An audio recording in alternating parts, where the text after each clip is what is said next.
And with those talks coming up, the U.S. has blacklisted nearly 30 Chinese companies because of China's treatment of its Muslim minorities. Kim Hyesung reports. Deputy trade negotiators from the U.S. and China have launched a new round of talks aimed at resolving the two countries' 15-month trade dispute in Washington on Monday local time. The White House also officially confirmed that high-level talks involving Chinese Vice Premier Liu He, U.S. Trade Representative Robert Lighthizer, and U.S. Treasury Secretary Steven Mnuchin would resume Thursday.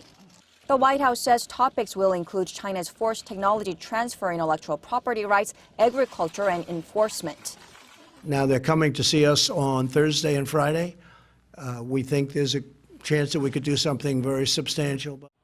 But on the same day, the U.S. Commerce Department blacklisted 28 Chinese government agencies and companies over Beijing's human rights violations against Uyghur Muslims and other Muslim ethnic minorities.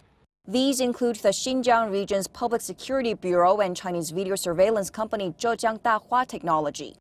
The so-called entity list bans companies or entities from buying parts and components from U.S. companies without U.S. government approval. Currently, Huawei Technology is also on the entity list. Now that the U.S. has already imposed a huge amount of tariffs on Chinese goods and is getting opposition from its own industries, Trump is imposing sanctions on Chinese firms as a tactic to pressure Beijing and get compromises. But a big deal would be unlikely unless China agrees on issues like how to tighten enforcement of its IP and forced technology transfer laws. Over the past year, the world's two largest economies have imposed tariffs on billions of dollars of each other's goods.